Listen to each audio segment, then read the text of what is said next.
కొత్తపల్లిపు సుందర్ గారు. వీరు ఈరోజు మనతో మాట్లాడాలనుకున్నటువంటి అంశం విచారణ గ్రామ స్థాయిలో ఎలా సలహా మండలిని ఏర్పాటు చేసుకోవాలి, అటు ఆవశ్యకత ఏంటి, కారణంగా ఏం చెబుతోంది, తిరుసభ ఏం కోరుతుంది. కొన్నిసార్లు గ్రామాల్లో మనం చూస్తాం, కొంత పెద్ద మనుషులు ఉన్నారు అంటే కొత్త వాళ్ళని రానివ్వరు. కొత్త వాళ్ళు ఎవరైనా ముందుకు వచ్చారు అంటే దాన్ని హైజాక్ చేస్తారు, ఇటో తీసుకెళ్తారు. వాళ్ళ పరిధులు ఏంటి, వాళ్ళు ఎంతవరకు ఎలా చేయవచ్చు, ఎలా గ్రామాన్ని విచారణ నిర్మించుకోవచ్చు అన్న విషయాల కంటే కూడా చెడుకే ఎక్కువగా ప్రమాదం ఉంది. కాబట్టి ఈరోజు ఫాదర్ గారు మనకు ఆ విషయాలు తెలియపరుస్తారు. వీరిది హైదరాబాద్ అగ్రపీఠం. 1966లో జన్మించారు. 1991లో గురు పట్టాభిషేకాన్ని పొందారు. అగ్రపీఠంలో అనేకమైనటువంటి సంస్థల్లో విచారణలో వాళ్ళు సేవలు అందిస్తూ వస్తూ ఉన్నారు. బాగా చదువుకున్నటువంటి వ్యక్తి, గొప్ప విద్వాంసుడు.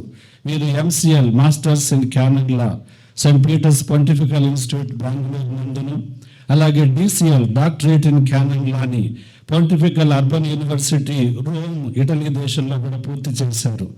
7 సంవత్సరాల పాటు వీరు TCBCలో సేవలు అందించారు. మరి 7 సంవత్సరాలు వారు CDPI Catholic diocesan priests of India అనేటువంటి సంస్థకి సెక్రటరీగా కూడా సేవలు అందించారు. ప్రస్తుతం వీరు కూకటిపల్లి విచారణ గురువులుగా పనిచేస్తూ ఉన్నారు. వీరు ఎంతో జ్ఞానం కలిగి, ఎంతో అనుభవం కలిగినటువంటి వీరు మన మధ్యలో ఉండటం మన అదృష్టం. అలాంటి వారిని, మన విచారణను, మన గ్రామాలను ఎలా బాగు చేసుకోగలం, ఎలా ఉద్యమంతో నింపగలం, ఎలా మనం తిరుసభ బోధనానుసారంగా వాటిని పటిష్టపరుచుకోగలం అన్నటువంటి విషయాల గురించి మనతో మాట్లాడవలసిందిగా వారిని సాదరంగా చప్పట్లతోటి ఆహ్వానించుదాం. ఒక చిన్న గమనిక. కేథీడ్రల్ దేవాలయంలో గురువులు పాప సంగీతం వినడానికి ఉన్నారు. ఆయన పాప సంగీతం చేయదలుచుకుంటే కేథీడ్రల్ దేవాలయంలో ఉన్నారు. The place available for the sacrament of reconciliation in the Cathedral Church.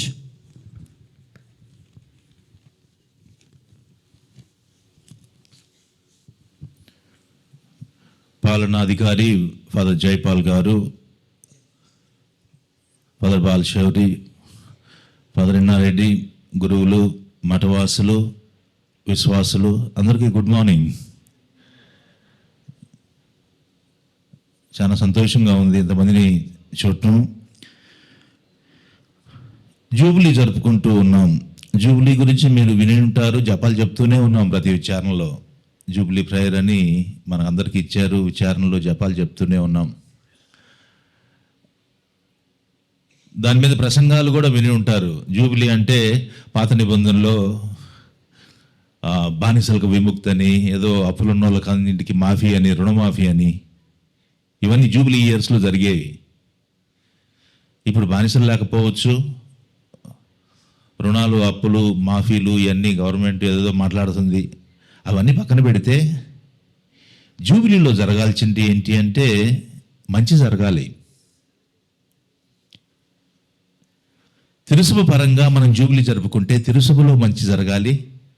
ఆ తిరుసభలో మనం అంతం భాగం. తిరుసభ అంటే వాళ్ళెవరో మంచి చేస్తున్నారని కాదు. తిరుసభ అంటే మనం, గురువులు, మఠవాసులు, విశ్వాసులు, ప్రజలందరం కలిపి ఒక తిరుసభ. ఈ తిరుసభలో మంచి జరగాలి. అందుకే ఈ జూబిలీ కార్యక్రమాలు ఏర్పాటు చేసుకున్నాం. తిరుసభకు మంచి జరగాలి, తిరుసభలో మంచి జరగాలి అంటే మనకు మంచి జరగాలి, మనం మంచి చేయాలి. అది ఏ రకంగా కానివ్వండి, పరిస్థితులను బట్టి, రకరకాల పరిస్థితులను బట్టి. కానీ మనం గుర్తుంచుకోవాల్సింది మంచి జరగాలి. అదే జూబిలీ. అది జరగకపోతే, జూబిలీ ప్రారంభించినప్పుడు నేను ఏ రకంగా ఉన్నాం, నా విచారణ ఏ రకంగా ఉంది, మన మెత్రాసనం ఏ రకంగా ఉంది, మన సంస్థలు ఏ రకంగా ఉన్నాయి, జూబిలీ అయిపోయిన తర్వాత ఏ రకంగా ఉన్నాయి, ఏమన్నా కొద్దిగా మార్పు వచ్చిందా మంచి కోసమని? ఒకవేళ మంచిగా మార్పు రాకపోతే ఈ సంవత్సరం ఈ జపాలన్నీ చెప్పి ఎన్ని కార్యక్రమాలను ఏర్పాటు చేసుకొని చివరికి ఏం సాధించామంటే సమయం వృధా అయిందేమో.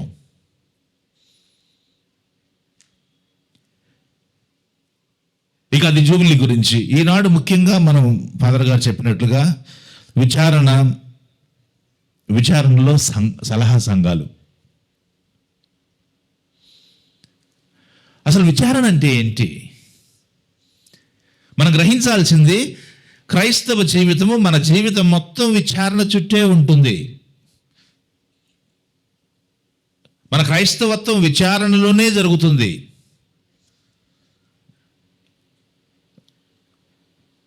మనం పుట్టిన కాడి నుంచి మరణించిన దాకా విచారణే.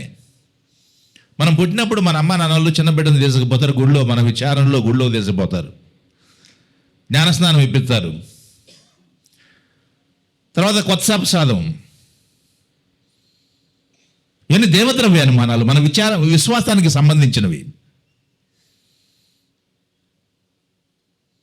రేపు మా విచారణలో కొత్త ప్రసాదాలు పిల్లలకి గార్డినల్ వస్తూ ఉన్నాడు. రేపు మా విచారణ పండగ కూడా ఆయన వదిలిపెట్టి ఇప్పుడు వచ్చి మధ్యాహ్నం వెంబటే ఉరికిపోవాలా కూకట్పల్లికి. మన విచారణలో వాళ్ళందరూ సిటీ నుంచి, మా సిటీలో ఎంతమంది రకరకాల జనాలు, ఆంధ్రప్రదేశ్ తెలంగాణ నుంచి అందరు పిల్లలు ఉన్నారు మా దగ్గర. కానీ వాళ్ళదొక విచారణ, మాదొక విచారణ. కొత్త సప్రసాదాలు, భద్రమైన అభ్యంగాలు, పాప సంకీర్తనాలు, జ్ఞాన వివాహాలు, అవస్థభ్యంగాలు, చివరికి భూస్థాపితాలు, అంతా మనది పుట్టిన కాడి నుంచి చివరి దాకా విచారణ విచారణ విచారణ. మనం ప్రార్థన చేసుకునేది విచారణ. కష్టం వచ్చినప్పుడు మన గుడికి పోయేది మన విచారణ గుడి, జపం చెప్పుకోవడానికి. ప్రార్థన అవసరమైనప్పుడు మన విచారణ గురువు, విచారణలో ఉన్న మఠవాసులు.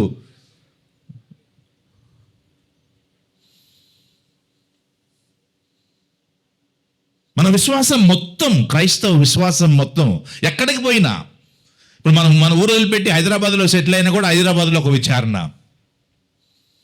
మనం ఇప్పుడు అమెరికా పోయినా, ఎక్కడ కెనడాలో ఎక్కడో సెటిల్ అయినా, యూరోప్లో సెటిల్ అయినా కూడా చివరికి వచ్చేలాగా ఒక గుడి, ఒక విచారణ.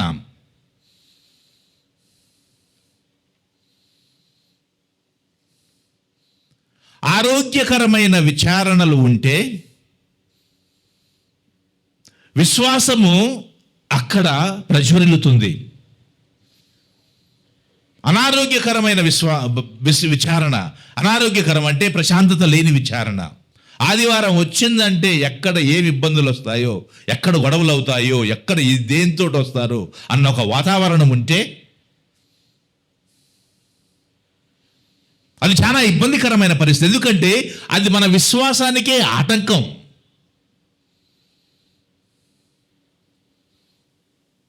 అందుకే ఆరోగ్యకరమైన విచారణ ఉన్నప్పుడే అది ఒక మిత్రాసనము, ఆరోగ్యకరమైన వాతావరణము అని చెప్పుకోగలము.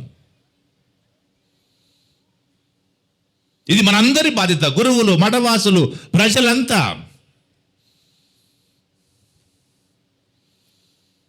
ఇక విచారణ అంటే ఏంటి?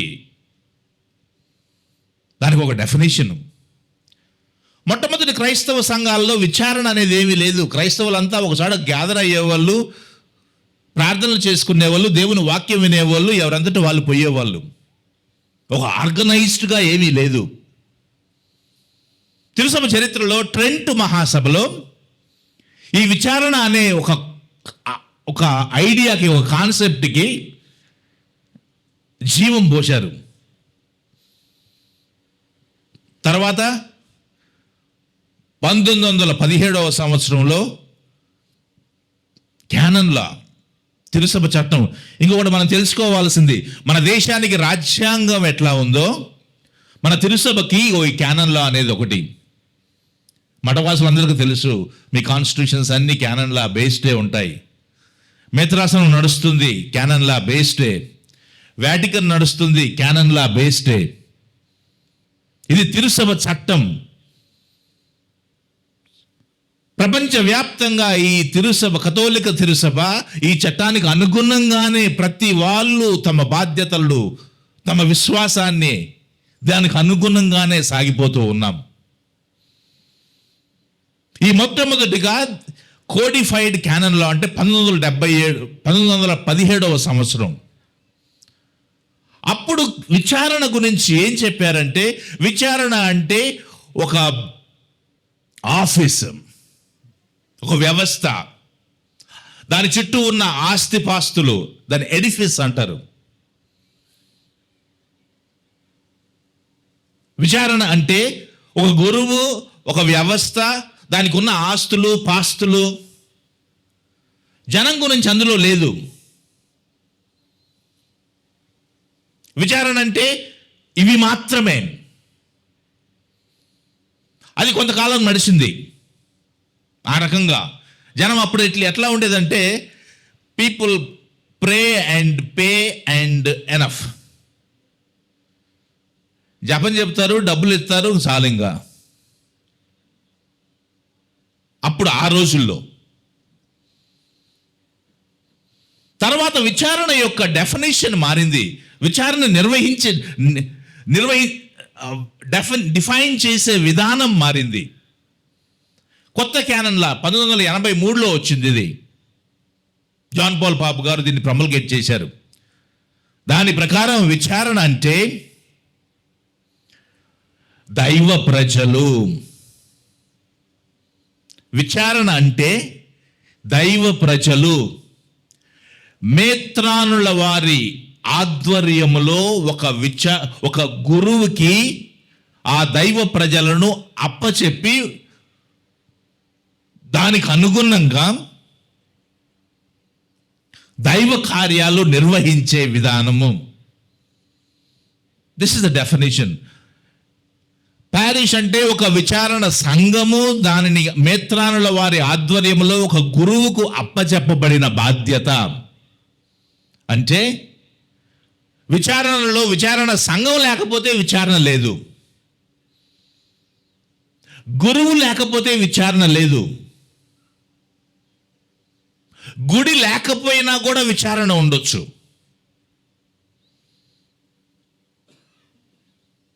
జనం లేకపోతే విచారణ లేదు, గురువు లేకపోతే విచారణ లేదు.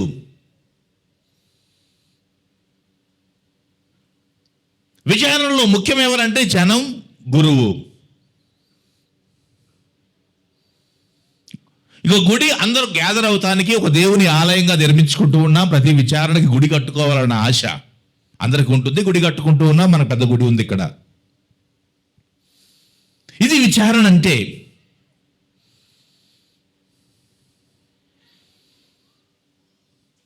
ఈ సందర్భంగా మనకు గురువులు, మఠవాసులు, I just wanted to give some understanding of our ministry. గురువులు మేము 34 సంవత్సరాలు గురువులు, 34 సంవత్సరాల నుంచి కుటుంబ వ్యవస్థలో వివాహం చేసుకున్న ప్రజలంతా మనం ఒక జీవించాము అంటే, జీవితం కొనసాగిస్తూ ఉన్నాము అంటే, జీవితం యొక్క పరిపూర్ణత పొందాలి అంటే నా కుటుంబము, వివాహము, బిడ్డలు, వారు సెటిల్ కావటము, ఇవన్నీ అదే మనకు పరిపూర్ణత కదా.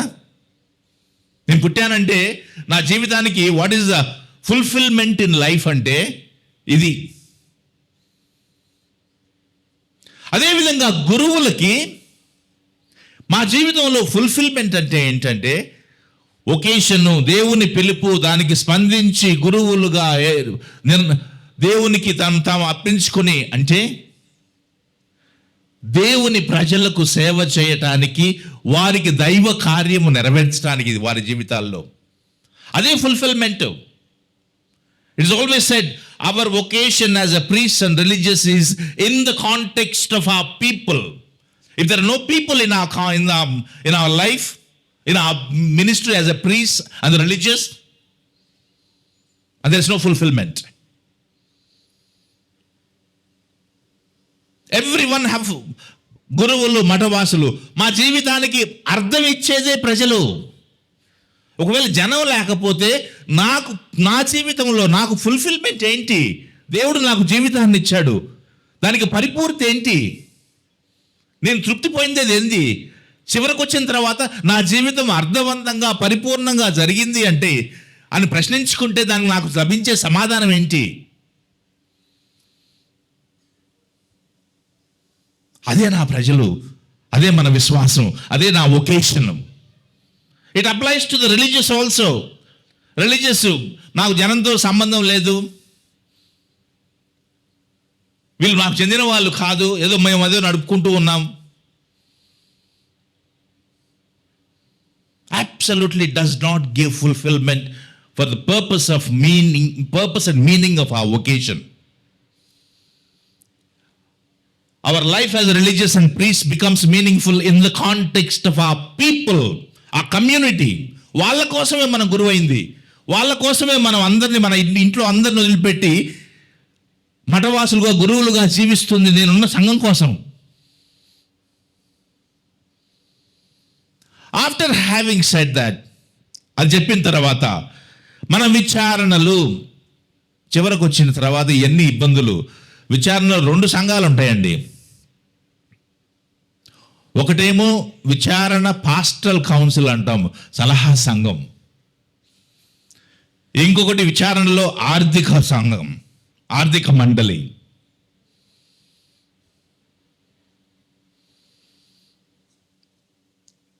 ఇప్పుడు మనం ఈ క్యానన్లో ఏం చెప్తుంది అంటే ప్రతి విచారణలో ఇవి ఉండాలి. కారణం ఏంటి అంటే గురువు ఒక్కడే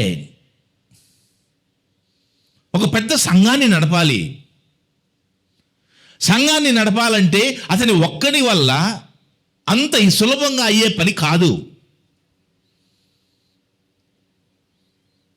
ఒక అర్థవంతంగా మన విశ్వాసాన్ని వ్యక్తీకరించుకోవటానికి, దైవ కార్యము జరగటానికి అందరూ కలిసి సమిష్టిగా నిర్వహించవలసిన బాధ్యత.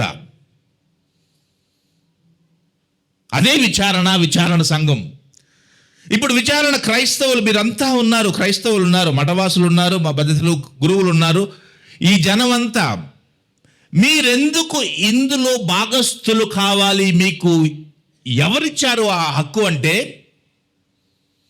మనమంతా జ్ఞానస్నానం పొందాము. మనమంతా జ్ఞానస్నానము పొందటం ద్వారా క్రీస్తు యొక్క గురుత్వములో ప్రతి క్రైస్తవ బిడ్డ భాగస్థులు అవుతూ ఉన్నారు.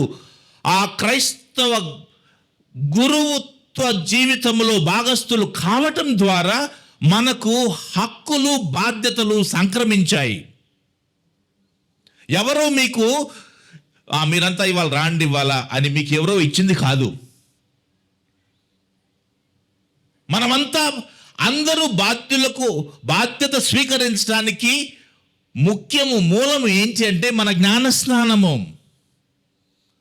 జ్ఞానస్నానము స్వీకరించడం ద్వారా మనం అందరము క్రీస్తు గురుత్వములో భాగస్వాములం అవుతూ ఉన్నాం. గురువులంగా we call it, you all share in the common priesthood of Christ. మేమేమో మినిస్టీరియల్ priesthood of Christ.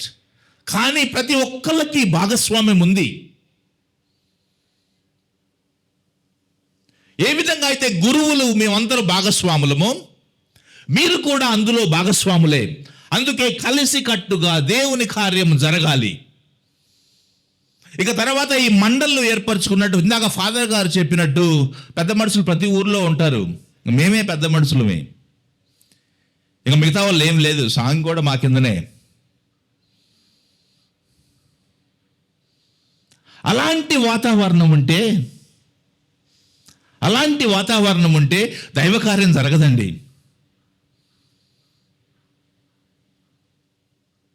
తిరుసభ యొక్క ముఖ్య ఉద్దేశం ఏంటంటే క్రీస్తు ప్రభువు మన కోసము శిలువ మీద మరణించాడు. ఆ మరణము రక్షణ మనకు ప్రసాదించాడు. ఆ రక్షణ కార్యములో మనమంతా భాగస్థులము. చివరకు వచ్చేలకే మన జీవితంలో రక్షణ పొందాలి. ఆ రక్షణ పొందే కార్యక్రమంలో ఈ వ్యవస్థలన్నీ ఏర్పాటు చేశారు. కానీ ఈ వ్యవస్థలు ఆ ప్రభు యొక్క రక్షణ కార్యానికి ఆటంకం కాకూడదు. ఆరోగ్యకరమైన వాతావరణం లేకపోతే ఆ రక్షణ కార్యానికి మనమంతా అడ్డంకిగానే ఉంటూ ఉన్నాం.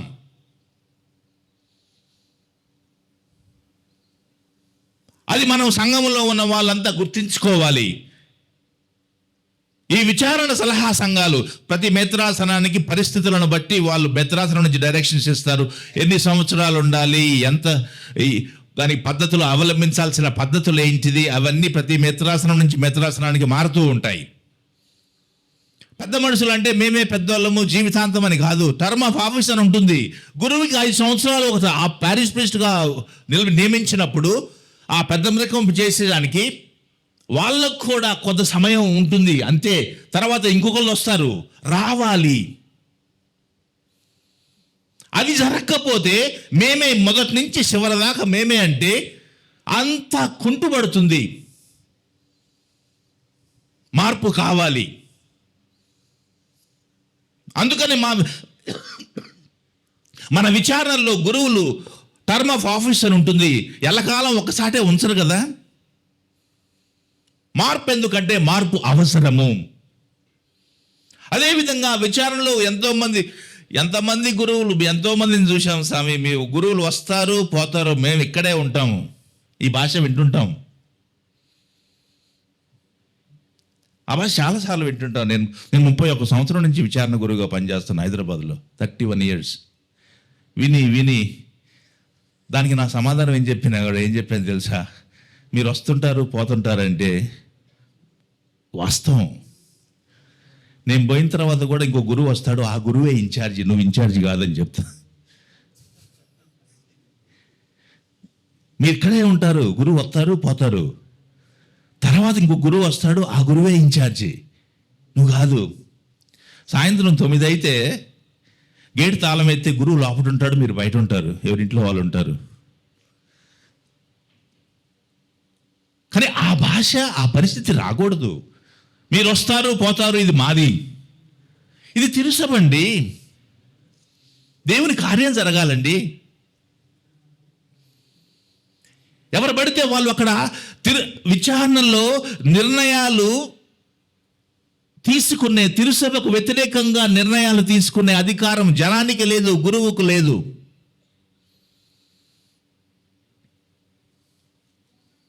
ఉన్న చట్టాన్ని పాటించవలసిన బాధ్యత అది విచారణలో కానివ్వండి, మేత్రాసనంలో కానివ్వండి, తిరుసభలో కానివ్వండి. ఈ చట్టం చేసింది మనం కాదు, సర్వ కథోలిక క్రైస్తవ సంఘానికి మొత్తం ఒక చోట చేయబడింది ఇది. మనమంతా చేయవలసింది గురువులుగా, మేత్రానులుగా అందరూ పాటించటము. చట్టం చేసే అధికారం ఎవరు లేదు. మా విచారణలో మేము ఇట్నే చేసుకుంటామండి, మేత్రాసనంతో సంబంధం లేదు, జరగదు.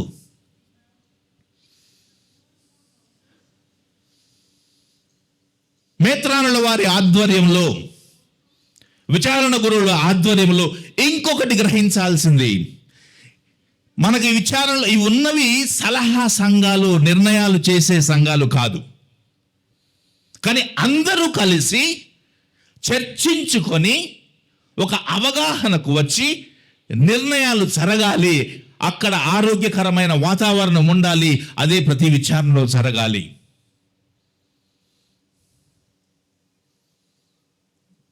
అలాంటి జరగనప్పుడు, ఇంతకుముందు మా దగ్గర మేము చెప్పుకుంటుంటాం, కొన్నిసార్లు పాపం మేత్రాన్లు పరిస్థితి ఎట్లుంటుందంటే, వాళ్ళకి మినిస్ట్రీ లేదు,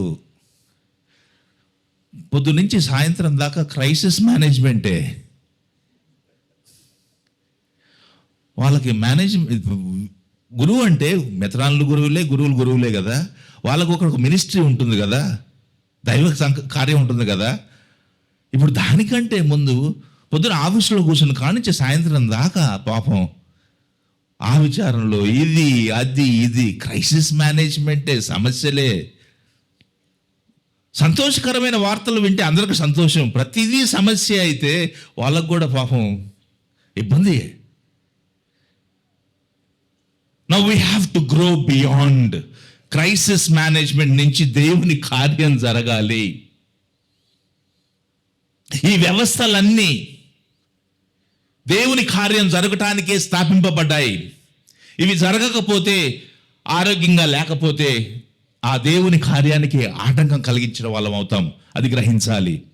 ఇక తర్వాత రెండవది ఆర్థిక మండలి.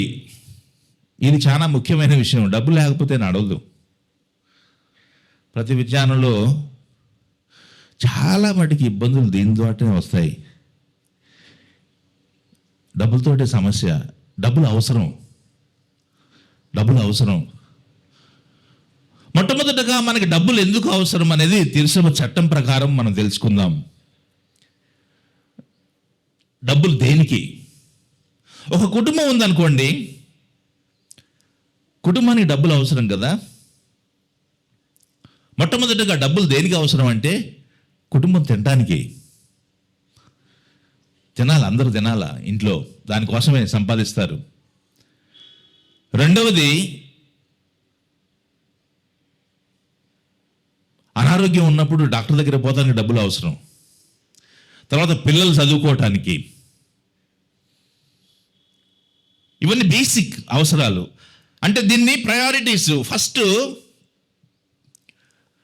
భోజనాలు, ఆహారము, తర్వాత పిల్లల చదువులు, ఆరోగ్యము, ఒక ఇల్లు, ఇవన్నీ ప్రయారిటీస్ నిర్ణయించుకుంటాం కదా.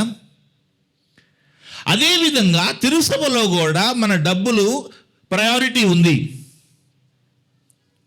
మనకు ప్రయారిటీ ఏంటి అంటే దీని ప్రకారము, తిరుసభ చట్టం ప్రకారము, క్యానన్ ప్రత్యేకంగా స్పష్టంగా ఉంది.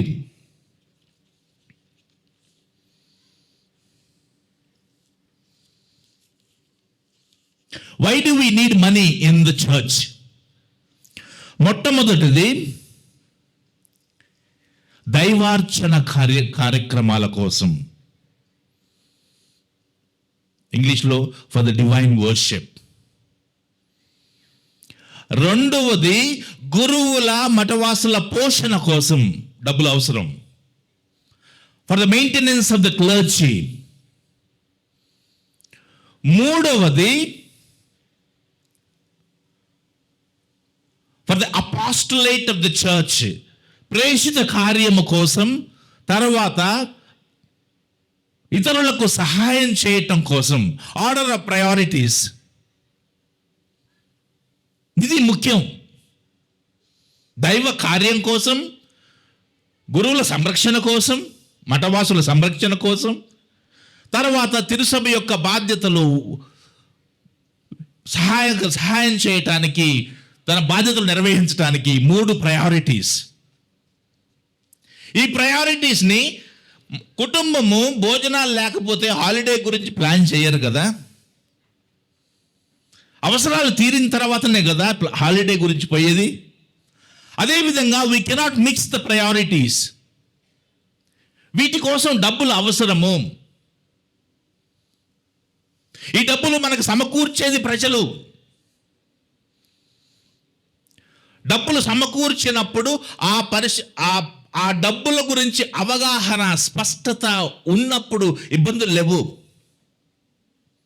ఈ ఆర్థిక మండలి మనకు విచారణలో ఎందుకు అంటే, ఆర్థికంగా పటిష్టంగా మన సంఘాన్ని ఏర్పరచుకొని ఈ నిర్వహించిన బాధ్యతలు, ఈ మనకు అప్పచెప్పబడిన బాధ్యతలు సక్రమంగా నెరవేర్చుకుంటూ ఈ ప్రేషిత కార్యం సక్రమంగా జరగడానికి, దానికి మాత్రమే డబ్బులు ఉపయోగం అవసరం, అంతకు మించి ఏమీ లేదు. కానీ ఇందులో స్పష్టత లేకపోతే ఇబ్బందులు వస్తాయి. చాలా విచారణలో ఈ డబ్బులు కాడనే సమస్యలు. ఈ స్పష్టత జనానికి ఇవ్వగలిగినప్పుడు ఇబ్బందులు ఉండవు మాకు. జనానికి స్పష్టత, ఎందుకంటే డబ్బులు ఇచ్చిన వాళ్ళకి మా డబ్బులు ఏమవుతున్నాయో తెలవాలి కదా. తర్వాత జనం కష్టార్జితం, అది మేము తెలుసుకోవాల్సింది ఏంటంటే, సో నెల మొత్తం పనిచేసి ముఖ్యంగా మా హైదరాబాద్ కాంటెక్స్ట్లో నెల మొత్తం పనిచేసి ఉద్యోగాలు చేసుకొని వాళ్ళకు వచ్చింది చర్చి మీద ప్రేమతోటి 4 డబ్బులు సందాలు పెట్టలేస్తే, అవి చాలా బాధ్యతగా ఉపయోగించి అవి దేనికోసమై వినియోగించాలో దానికోసమై వినియోగిస్తే ప్రజలు తృప్తి, మాకు సంతోషము. ఆ స్పష్టత, ఆ అవగాహన సంఘంలో ఉండాలి. ఈ ఆర్థిక మండలి తిరుసభ చట్టం ప్రకారము ప్రతి విచారణలో తప్పనిసరి, ప్రతి విచారణలో తప్పనిసరి. కానీ స్వాములవారికి, స్వామి ఇన్ని డబ్బులు ఉన్నాయి కదా, ఖర్చు పెట్టండి, ఈ రకంగా ఖర్చు పెడదామని చెప్తానికి నా విచారణలో ఒకసారి ప్రతిసారి ఎవ్రీ మంత్ 6 నెలలకు ఒకసారి స్టేట్మెంట్ ఇస్తాను, మనకి ఇన్ని డబ్బులు ఉన్నాయి, ఇన్ని డబ్బులు వస్తున్నాయి, ఇంకో ఇంత ఖర్చులు ఉన్నాయి అని. నేను ఒక విచారణలో పనిచేసినప్పుడు, స్వామి మనకి ఇన్ని డబ్బులు ఉన్నాయి కదా, ఇంకో ఈ పని ఖర్చు పెట్టవచ్చు కదా అని ఇస్తానికి వచ్చాడు ఒక ఆఫీస్లో. నేను ఆఫీస్లో కూర్చున్నప్పుడు నేను ఆయనకి చెప్పింది ఏంటంటే, మీ ఇంట్లో కూర్చొని గుడ్ డబ్బులు ఎట్ట ఖర్చు పెట్టాలో ఆలోచించమాకండి, మీ డబ్బులు ఎట్ట ఖర్చు పెట్టాలో ఆలోచించండి. గుడ్ డబ్బులు ఎట్ట ఖర్చు పెట్టాలో గురువు ఆ సంఘంతో మొత్తం నిర్ణయించుకొని అవసరాన్ని బట్టి వినియోగిస్తారు. అంతేగాని ఇక్కడే సమస్య వస్తుంది. కొన్నిసార్లు అందుకనే గురువులు వెనకాడతారు. ఇన్ని డబ్బులు ఉన్నాయంటే, ఓ చాలా డబ్బులు ఉన్నాయి కదా, ఏమైనా చేయొచ్చు కదా. దాన్ని కాపాడుకోవడం గురువులకు చాలా కష్టం అవుతుంది కొన్నిసార్లు. కానీ గురువులకు బాధ్యత ఉంది కదా. డబ్బులు వచ్చినప్పుడు దీనికి ఈ తిరుసభ చట్టం ప్రకారము దైవార్చన కోసము, గురు పోషణ కోసము, ఇతరులకు సహాయం చేయటం కోసం ఈ డబ్బులు ఉన్నాయని. ఈ 3 కాకుండా ఇంకో దేనికన్నా ఉపయోగిస్తే మనం చట్టాన్ని అతిక్రమించిన వాళ్ళం అవుతాం. అది జరగకూడదు. అతిక్రమించినప్పుడే అక్కడే ఇబ్బందులు అవుతాయి. దానికోసమే ఆర్థిక మండలి గౌరవప్రదంగా ఉండాలి.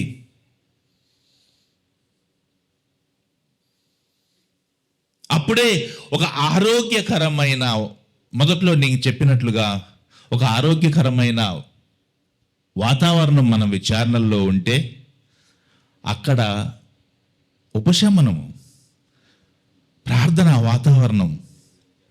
ప్రతి ఆదివారము గుడికి పోయినప్పుడు అక్కడ ఏదో ఒక పంచాయతీ జరుగుతూ ఉంటే అక్కడ ప్రార్థన లేదండి. దానికి అందరం కారకులు అవుతాం. ఎంతోమంది 90% జనము ఆదివారం నాడు దేవుని దగ్గరకు పోయి ఆడ దివ్య పూజలో పాల్గొని దివ్య సప్రసాదం స్వీకరించి నా ఇబ్బందుల్లో, నా కష్టాలు దేవుడికి చెప్పుకొని కొద్దిగా ఉపశమనం పొందుతానికి. ఆ పరిస్థితి కాకుండా ఇబ్బందికరమైన పరిస్థితి ఆ గుడి వాతావరణం ఉంటే దైవ కార్యము వెనకబడుతుంది. ఇవన్నీ జరగాలి. ఆరోగ్యకరమైన విచారణలో ఉండాలి. ఈ మండలులు ఏర్పాటు చేసింది మనకి దానికోసమే. నేను గొప్పవాణ్ణి, నేను తక్కువ వాణ్ణి అని ప్రూవ్ చేసుకోవటానికి కాదు. అది గుర్తించుకుందాం. మన విచారణలు సంతోషకరంగా దైవ కార్య నిలయాలుగా ఉండాలని కోరుకుంటూ మీకు అందరికీ జూబిలీ శుభాభివందనాలు. God bless you all. Thank you.